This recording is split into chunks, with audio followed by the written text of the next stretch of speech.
Welcome. I'm Donka Viano, psychiatrist and psychotherapist. Lately, I receive very good questions from you. Today, I'll do my best to answer Robert's question. How can I forgive my father who has abused me physically and emotionally? Thank you, Robert, for this very good question. The thing is this: a parent who abuses a child inflicts a wound, albeit invisible. It is nevertheless a wound, and it is festering. The depth of the wound depends on how severe the abuse was and on how sensitive the child is.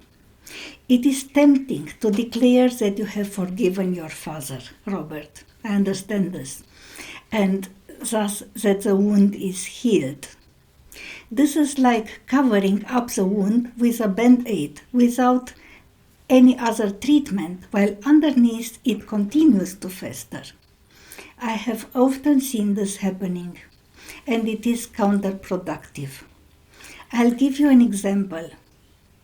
A male patient of mine in his 30s had been, as you, physically and emotionally abused as a child by his father. He suffered his whole life of social phobia, low mood, a poor self-image, and self-sabotage. He successfully self-sabotaged all his attempts to get a better education, to name one. Eventually, he married a woman who was a member in a small Christian sect. He had to confess in front of the congregation what happened to him as a child. He cried, his co-religionists cried, they hugged and hugged him. He felt love flowing between them. Afterwards, for many days, he felt very happy. Then he had to leave the country for 10 days as he was a long-distance truck driver. Upon coming back, he and his wife went for a church service. He was again invited to the lectern, and this time he had to tell the congregation that he forgives his father. This he did.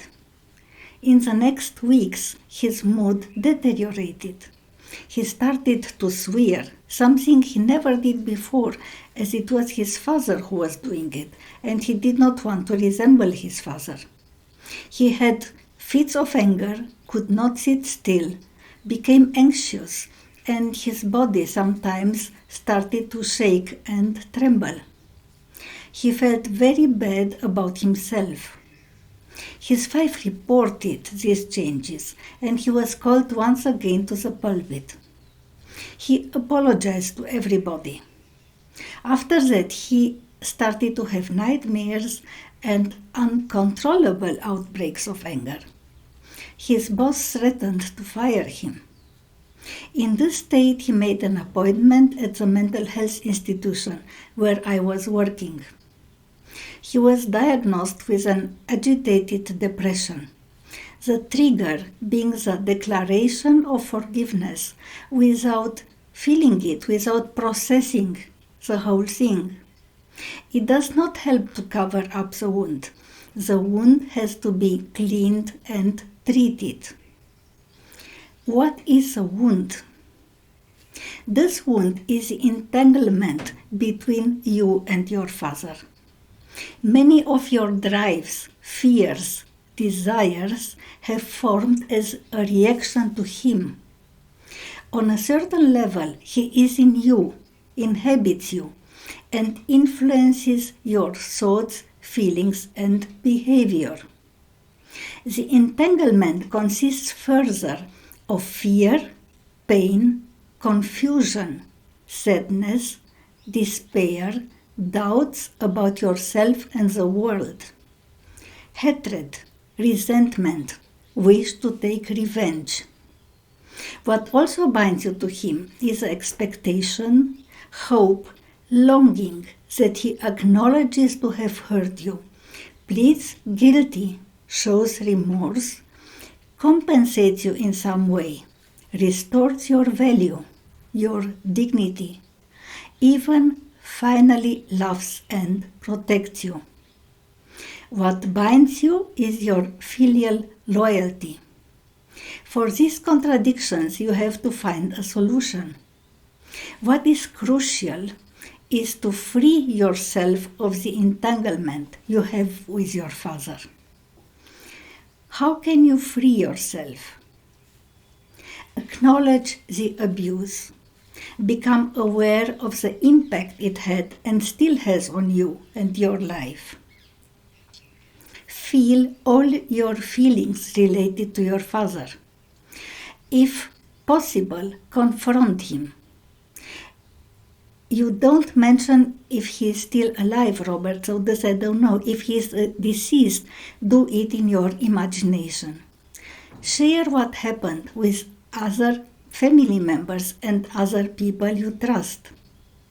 Develop your talents. Nourish your interests. Build your own life. Follow your bliss. Learn to appreciate, love, and protect yourself. Learn to take care of yourself. Related to your father, cultivate this attitude. You do not owe me anything, and I do not owe you anything. Work to integrate this attitude. This attitude sets you free. What helps you to adopt this attitude? Look deeply into the conditions and circumstances in which your father grew up. The chance is big that you will discover that he has also been mistreated or abused as a child. This helps you to understand his plight. However, to understand does not mean to exonerate. This is a confusion I see often happening. To exonerate power abuse, injustice, cruelty, neglect, based on understanding from where they come, does still not set you free. Instead, take distance. Feel and say, you don't owe me anything, I don't owe you anything. All these steps, besides helping you to heal, will make it possible for you to forgive your father as and when he asks for forgiveness. He must admit to be guilty of having hurt you, must say to be sorry, must express the intention to make up in whatever form for the damage he has done. Until then, take distance and learn to take care of yourself and to be free. If you have more questions, please write to me through my website. If you need my guidance and support in your process, please write to me through my website. Stay well, stay safe.